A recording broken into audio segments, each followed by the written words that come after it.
Okay, I guess I keep looking at the clock. It's 5:30 and I like to be on time. So we're gonna go ahead and get started. And as everyone else join in, then we will allow them to come in. Just want to welcome everybody here. I'm excited. I appreciate all of you who have taken out a little bit of your time to join us on this evening. We have Miss Ann Carmichael, who is wonderful. She has worked with us for the past couple of years. And basically, she's going to give us an overview of financial aid, of the FAFSA. And for those who are not aware, FAFSA is a graduation requirement. It's something that has to be done as per the state of Louisiana. It's something that they adopted maybe about 2 or 3 years, well, about 3 or 4 years now ago, that the seniors are required to complete the FAFSA and TOPS information for graduation purposes. So I have Miss Ann with us on tonight, and I'm going to type in the chat because I know I have some people that will join in later. But if you just chimed in, please type your name, and if your parent is with you, your parent name in the chat box for documentation purposes. I appreciate it. And Miss Ann, you now have the floor. Thank you so much, Mrs. Walls. I miss seeing you in person. Okay, this is going to be an interactive meeting. So I'm going to present, but if you have any questions, let's just drop them in the chat box, because at the end, we're going to have a question and answer period, and you can just fire away, and I'll do my best to answer your questions.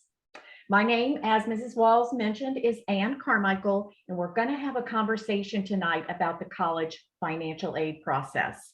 I do want to mention that this session is sponsored by LELA, Louisiana's nonprofit resource for FAFSA completion and college access. We've been in the business for about 20 years, and we still don't know everything about financial aid, but we do know people that do, and I can direct you to them if you need.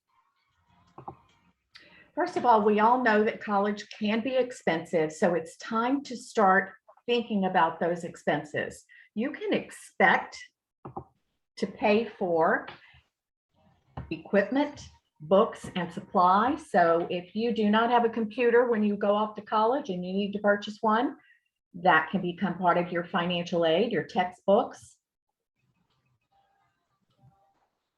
I'm having trouble with my clicker. Then personal expenses, money to pay your phone bill, do your laundry if you're living away from home, or fuel for your car to go back and forth to campus. Your room and board, and this can be a big one if you're staying in a dormitory, or perhaps you're staying away from home in an apartment or with friends. And tuition and fees. Remember that a lot of colleges will post their tuition on their website as you're doing your college searches, but there are also quite a few fees that are included as well. But the good news is that financial aid is available from the U.S. Department of Education, the state of Louisiana, your college or career school, and then nonprofit and private organizations. There are 3 types of student financial aid. There's free money, which includes grants and scholarships, borrowed money, which would be your student loans, and then earned money, like federal work study. The types of federal student aid include the federal Pell Grant, the federal Supplemental Education Opportunity Grant, the Teacher Educational Assistance for College and Higher Education Grant, the Iraq and Afghanistan Service Grant, Federal Work Study, and direct subsidized, unsubsidized, and PLUS loans. Now, the federal grant family includes Pell Grants, which are for undergraduate students with financial need.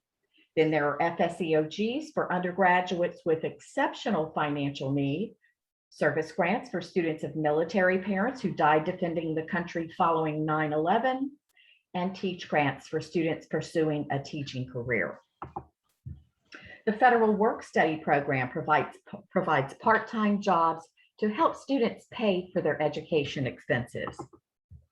So when you say yes on the FAFSA to federal work study, the financial aid office will begin to consider you for jobs that are available on their campus. And your earnings from those jobs will be paid directly to you, the student.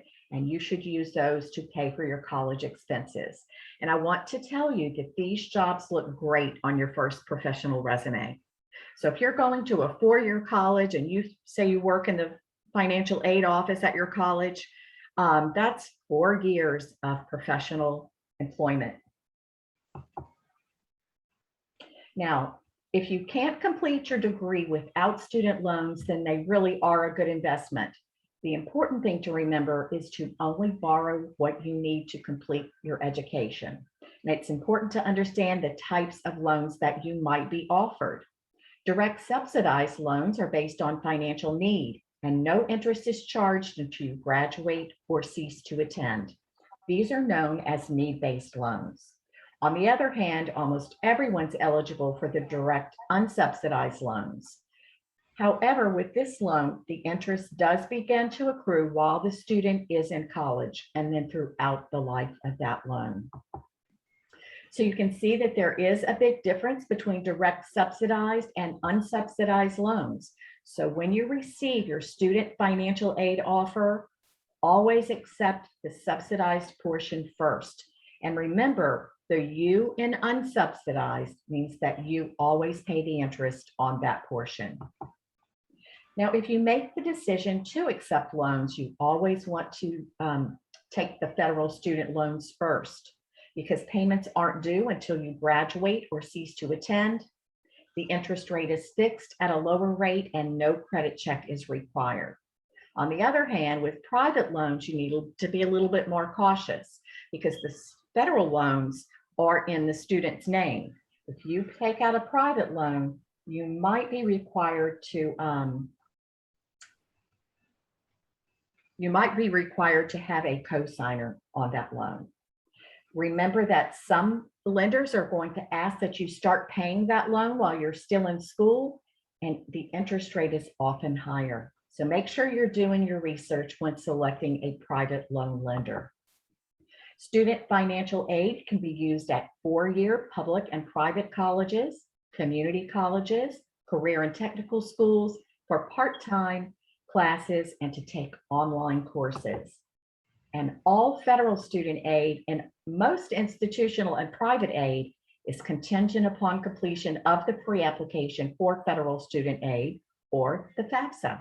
Now, it launched on October 1st, as I'm sure Mrs. Walls has told you, and hopefully some of you have already gotten started.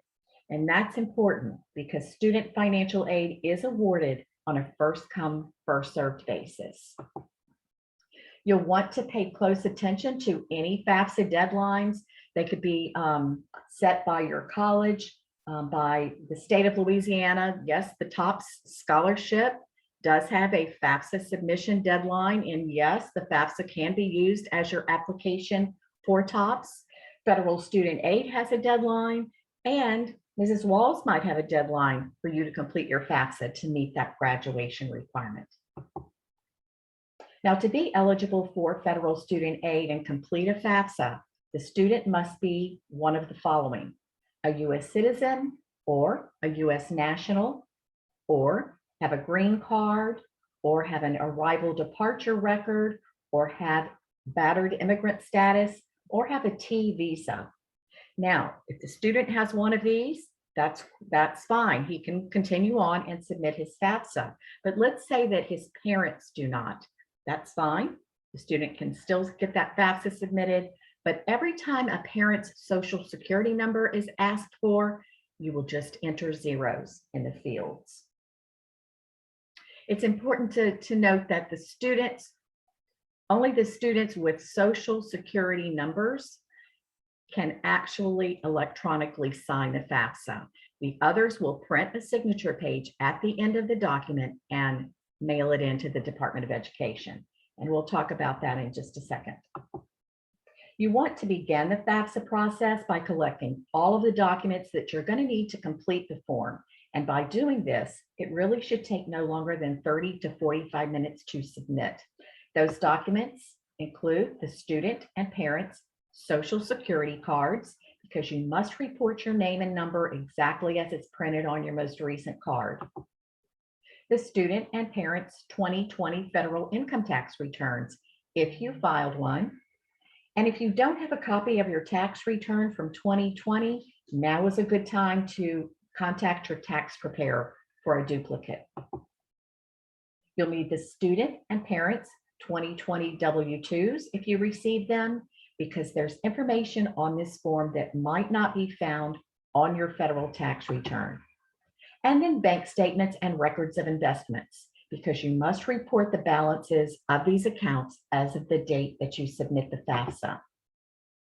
You're going to begin by creating your Federal Student Aid ID, known as the FSA ID, because it allows the students and parents to identify themselves electronically when accessing the FAFSA. And it's what you'll use to sign your FAFSA.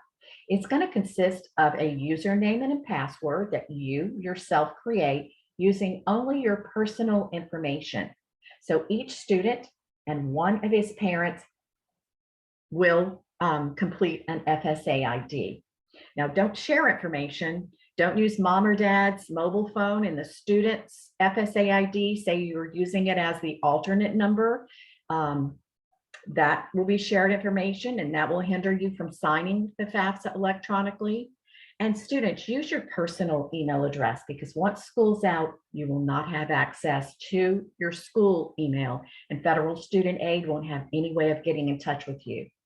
Parents, please use your own personal information as well, and a personal email. Sometimes communications from Federal Student Aid will get caught up in your business email account spam folder.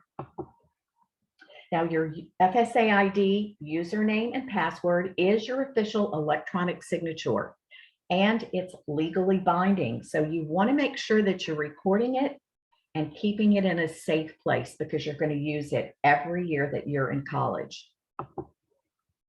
If you don't have access to a computer when you're ready to start your FAFSA, download the Fafsa mobile app.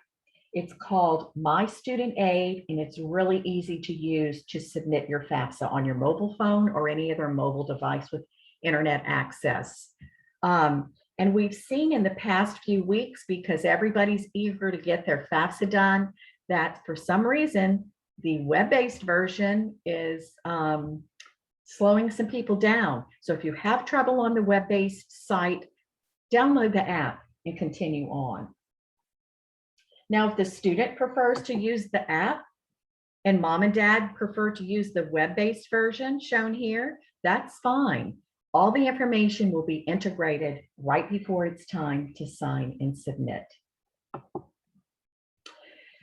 First thing you want to do is identify your role when you are accessing the FAFSA. If you're the parent and have permission to complete the entire FAFSA for your child, then select I am a student and I want to access the FAFSA form. You'll begin by logging in with the student's FSA ID, because the FAFSA is the student's application for Federal Student Aid. Now, mom or dad, your FSA ID will be used later in the process if you want to transfer your tax information from the IRS and drop it into the FAFSA, and then again to sign the student's FAFSA. The high school class of 2022 should complete the 2022-2023 FAFSA, because that's the academic year that you're applying for financial aid. And we see this at the end of the year when students are getting ready to graduate.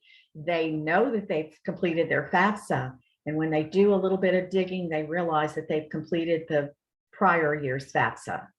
So to meet your graduation requirement, you have to complete the 2022-2023 FAFSA.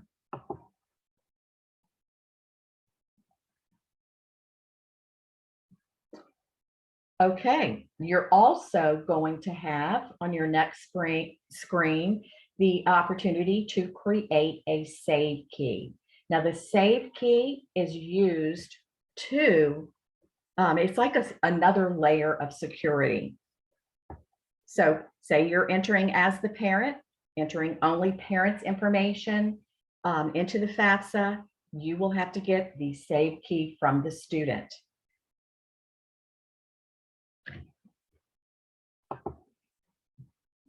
There are 7 sections that need to be completed before you can submit your FAFSA. And the information that you enter into your FAFSA has to match exactly what you've entered in the FSA ID. Name, social security number, date of birth, all that needs to match or you're going to have trouble signing.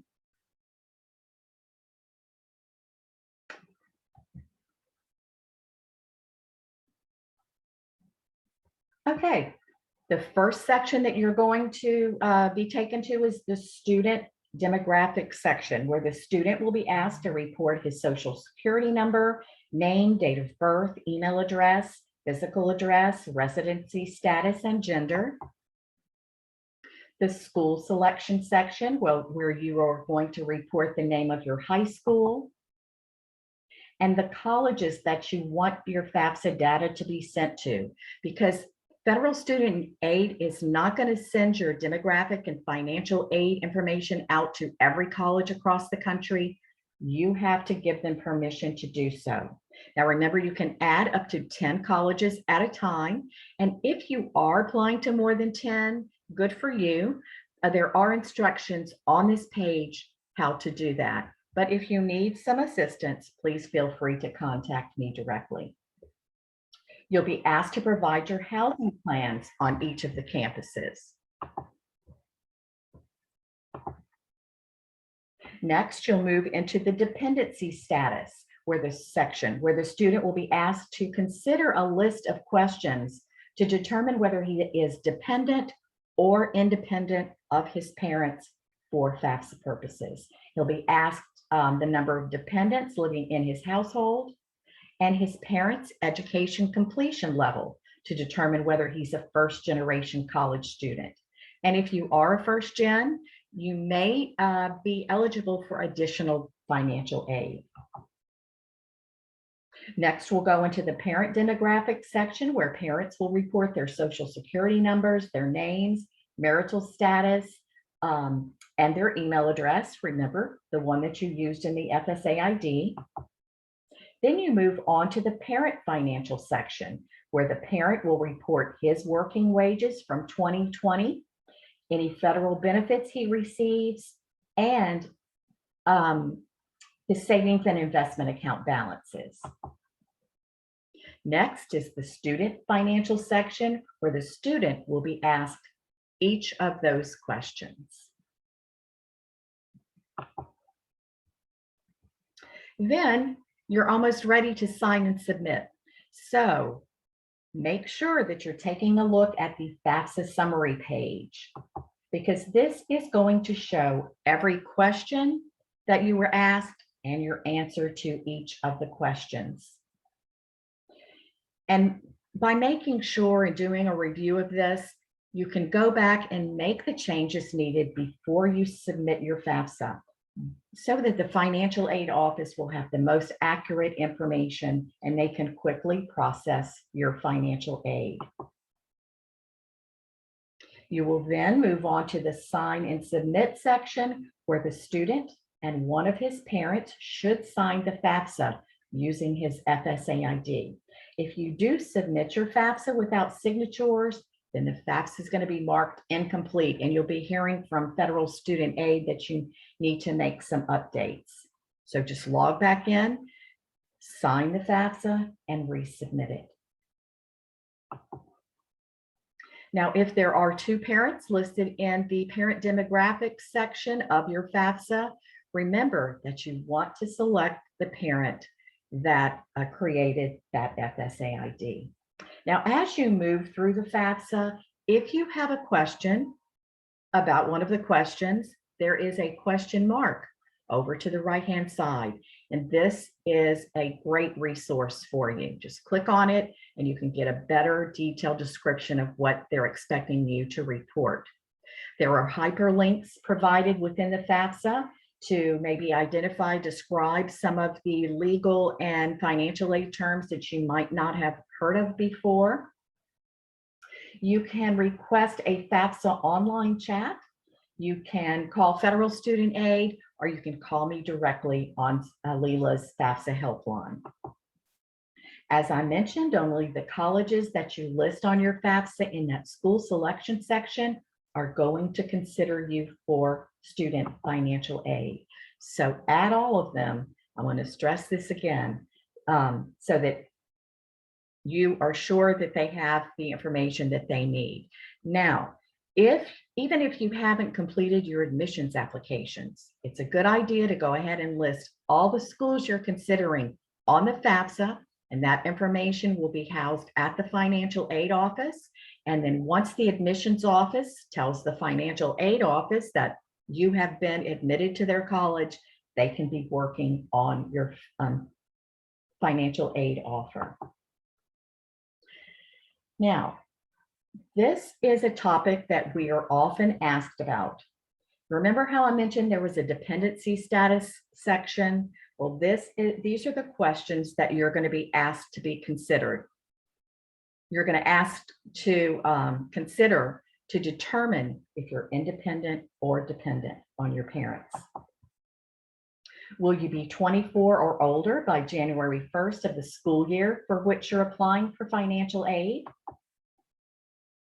Are you married or separated but not divorced? Will you be working on a graduate degree?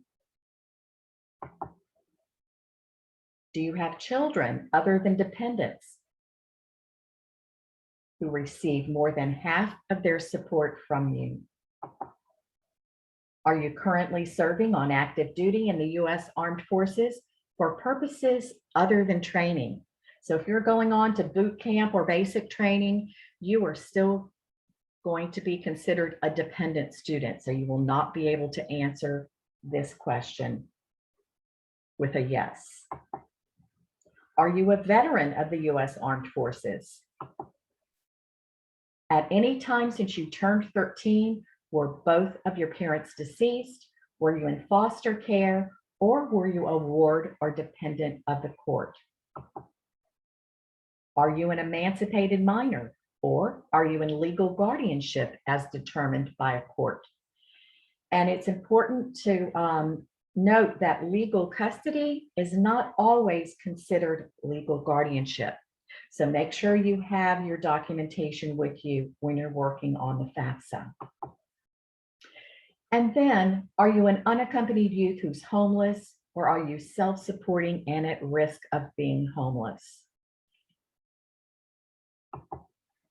Now, if you live with your grandparents or with other relatives or friends that are not your legal guardians and they have not adopted you, then you must provide information about your biological parents. If you live with one of these people and they are your legal guardians, then you're an independent student. You don't have to provide anyone's information other than the students on your FAFSA. If they have legally adopted you, then they're your legal parents and you will provide information on your FAFSA about these people. However, if that's not the case, you still need information from your biological parents. And for FAFSA purposes, you're not considered independent simply because you file your own taxes or you choose to live alone and you support yourself. You still must provide information about your legal parents. And then the most commonly asked question that we receive is, which parents or parent should I report on the FAFSA? The rule of thumb is that the parent or parents that you've lived with the longest in the past 12 months should be listed on the FAFSA. So if you live with both of your biological parents, then list both of them. But if the parent you lived with the longest in the past 12 months is either separated, divorced, or was never married, you should list only that parent on the FAFSA. Now, if that parent is remarried, you should now list your step parent, because federal student aid is trying to determine the financial standing of the household that the student has lived in the longest in the 12 months prior to the date that the FAFSA was submitted. I know this is a lot of information, so if you want to reach out to me independently about your situation, I'll be happy to work with you. Now, if you're identified as a dependent student, but your parents will not provide their information on your FAFSA, you will simply answer, I am unable to provide information about my parents. But you must contact the financial aid office to discuss your situation, because they might be able to find additional financial aid for you. Because if you are a dependent student and you submit your FAFSA without parental information, you're not going to be considered for any of the free money. You'll only be offered unsubsidized federal student loans. So make sure you make that contact with them. They are great, just like Mrs. Walls. They are there to work with you. They do this every day. So don't hesitate to call them if you are in a special situation. Now, to expedite the processing of your aid, the student and parents should use the Irs Data Retrieval tool to provide their income information if they filed a tax return in 2020. Using this tool can greatly diminish your chances of being selected for verification by your financial aid counselor. If you choose to use the Irs Drt, you will simply proceed here, as stated, to the IRS. And once you're in the portal, you want to grab your 2020 federal income tax return. And this is why it's so important to have it on hand when you begin this process, because your name, address, city, state, zip have to match exactly what's on your tax return. You know, in the demographic sections, we said everything has to match what's on your social security card. Well, now you're in the IRS portal, and they want to make sure that the person that's on their site is the person who actually filed that tax return. Then it's time really to submit the FAFSA. And once you do, you will receive a confirmation page, and I would encourage you to print it or take a screenshot of it. You will receive an email from Federal Student Aid congratulating you for submitting your FAFSA, but this is the one place you're going to find all of this information. So try to record it. You'll see the next steps you need to take to complete the process. You'll see a list of the colleges that will receive your FAFSA data and your expected family contribution. Now, up at the top, you're going to see a confirmation date and number and a data release number. And these are important because if your college contacts you, which we hear from students quite often, and they say we never received your FAFSA, you can give them the confirmation number, date, and time it was submitted. And with that data release number, you can ask them to make FAFSA corrections for you if they require you to make any changes. Now, once your FAFSA is fully processed, which takes about 3 to 5 days, at that time, your financial aid information will be sent on to your colleges. Say you want to add a school, or you want to change your contact information, or the college has asked you to make some corrections. There are a variety of ways to do that. But make sure that if you're logging back into your FAFSA and making those corrections, that you sign and submit each time. And if your family's financial situation has changed since 2020, and boy, don't we know a lot has happened since 2020, contact your financial aid office because they have the ability to adjust your financial aid using their own professional judgment. So if there's been a layoff in your family or reduction in work hours or some unexpected medical expenses have been incurred, let the financial aid office know about that. You may be eligible for additional financial aid. Because your counselor is going to determine your net price, and they'll do that by subtracting any grants and scholarships that you're eligible for from your cost of attendance on their campus.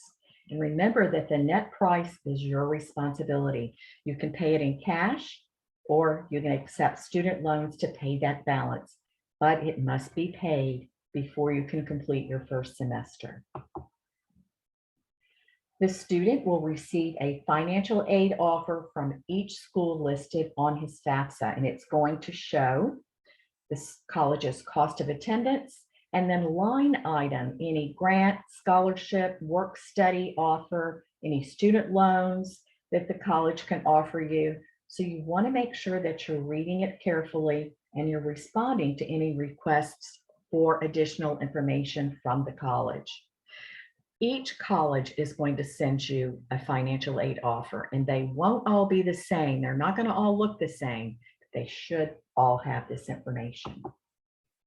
Now, once you do determine which college that you're going to go to, you want to accept your financial aid in this order: the free money, gift, aid, scholarships, and grants. Then federal work study, because you're going to earn this money and you don't have to repay it. And then loans. This is borrowed money that you must repay with interest. Scholarships are gifts that don't have to be repaid. So now is the time to start your search. I know Mrs. Walls is a wealth of information. I'm sure she alerts you of scholarships that she's heard about. They could be offered by your college, your parents' employers, private or nonprofit groups, religious and social organizations, to name just a few. Some are merit-based, awarded on an academic achievement. Others are based on financial need. But applying for and winning these scholarships is going to reduce the cost of your education, which means reducing your student loan debt. This year, Leela will award a $1,000 FAFSA completion scholarship for seniors attending a Louisiana high school, and a $1,000 Choose Louisiana scholarship for those of you who choose to attend a Louisiana college. You can find more details about that and the applications at leela.org, or you can email me directly and I'll send it over to you. Now, for parents or students who need additional help paying for college after you've accepted all of your scholarships, grants, federal and state aid, Leela administers a nonprofit education loan program called Leela Choice. It's just for Louisiana residents. You can find out more about that at leelachoice.org. Remember, you have to complete a FAFSA every year that you're going to be in college to keep receiving financial aid. Now, I know this is a lot of information in a short period of time, so I would like to offer you a copy of Leela's FAFSA completion guide for the class of 2022. It's free for all Louisiana high school seniors, and you can email me directly. I'm going to give my contact information to you very soon. Here we go. Please jot down Leela's FAFSA helpline. Let me know if I can answer any financial aid questions, or if you would like me to stay on the line with you while you complete your FAFSA. We are there to help you. And if you want to begin a dialogue with me, you have any special situation you want to talk about, you can do so at the email address listed here. Now is the time for your questions. And I'm going to go down here to the chat box and see what we have.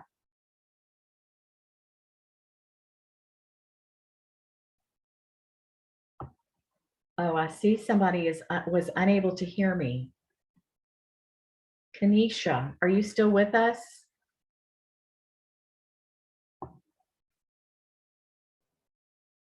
Okay.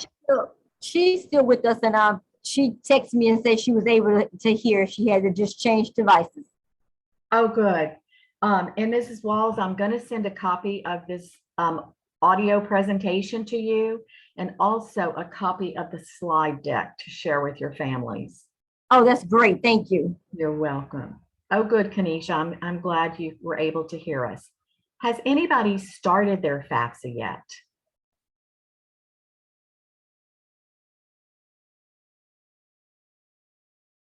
Now, one thing I want to tell you, this is one of the questions that we often receive for parents.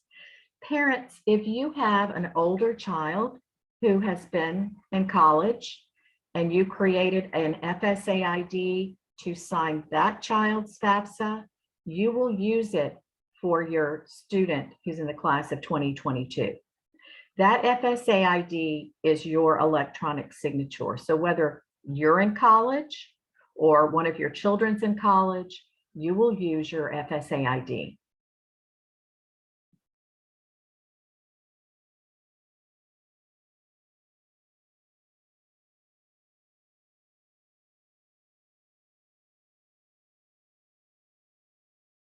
Mrs. Walls, what are some of the questions that you're asked? Because I know you do this all year long.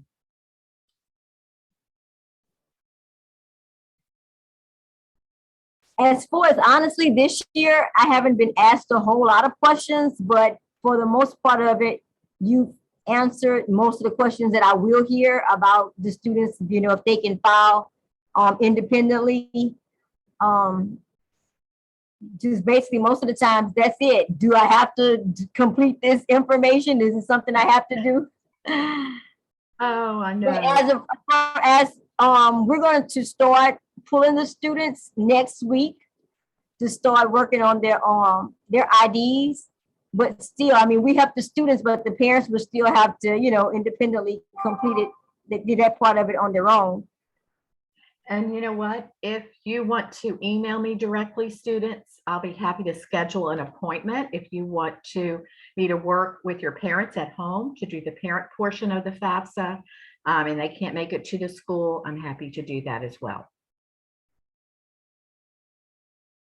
And I'll also be sending out emails. And I'm thanking the parents that's on here. Thank you so very much. That means that these are the parents and the students that check their emails regularly. So I appreciate it. I've been sending out emails and asking the teachers to also, you know, let them know that we're having this workshop on tonight. And what's going to happen on Wednesdays, there is usually someone that will come and assist. Someone with Career Compass comes on Wednesdays. And if you're not able to connect with someone with Leela, or if you do have time to come to the school on Wednesdays, I just ask that you will send me an email and I will let the ladies know that someone is coming to get some assistance with financial aid. You're lucky to have them.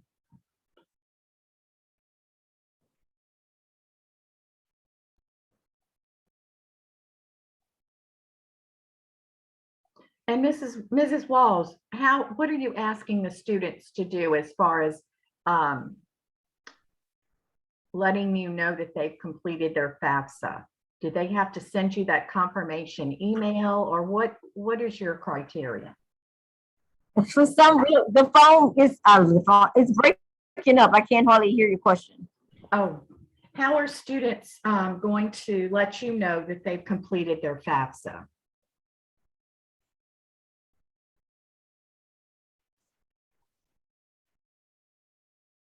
Oh, have I lost you?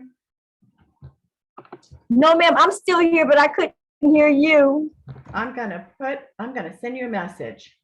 Okay.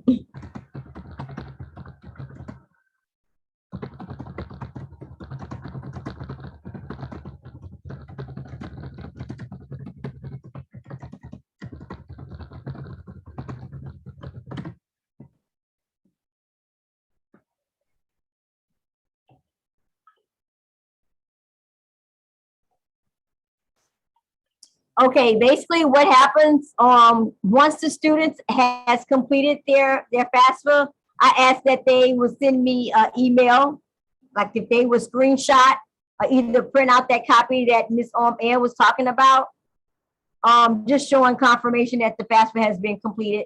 The question was, she asked, how do you all inform me that it has been completed? So typically that's what I do. I ask students to do that, as well as there is the district receives a report every month that shows me like who's completed. So I will know based on that report that the district gets every month who's completed and who hasn't. So if I don't receive the confirmation, I get that information from the district as well. Very good.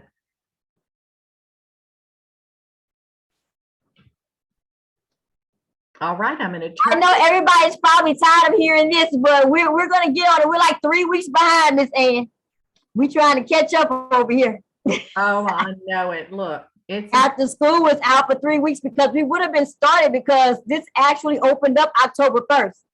So this would have been something that was done. We would have been ready to rock and roll by October 1st. The kids would have been working on their IDs and. So what happened at your school? Oh, we were out of school because of Ida. Hurricane Ida shut everything down, like I'm sure you all as well. So I mean, Oh, that's right. yeah. So we were out of school for 3 weeks. You know, we get the national report of FAFSA completions, and Louisiana is like at the bottom. And we always hear from federal student aid at the beginning of every year, and they're like, okay, we know Louisiana is always number one. What are y'all doing down there at the bottom? But it's a disaster every September. It seems like we've got a hurricane issue or some COVID breakout or something. So Right. we'll make our way. We'll make our way. Yeah, we're gonna get it. We're gonna get rolling. We're getting rolling right now. This is the kickoff. Good. So we're about to get it done. Yeah. So again, thank you all. If you have any questions, you all know that you all can just reach out to me. We have connections. We have wonderful people that we can connect with. Like I say, Ms. Carmichael is wonderful. We've been working together for some years now, ever since I've been here at the school. Oh, I know. We've been working together. So if I can't answer the question, I definitely have some resources that I can get you connected with, and we're going to get this done. Perfect. Yeah. Okay, well, if nobody has any other questions, I'm going to go ahead and end the meeting. But remember, you can contact me individually if you want to talk to me one-on-one. All right. Thank you so much. All right. Thank you. Bye. Bye-bye, everyone.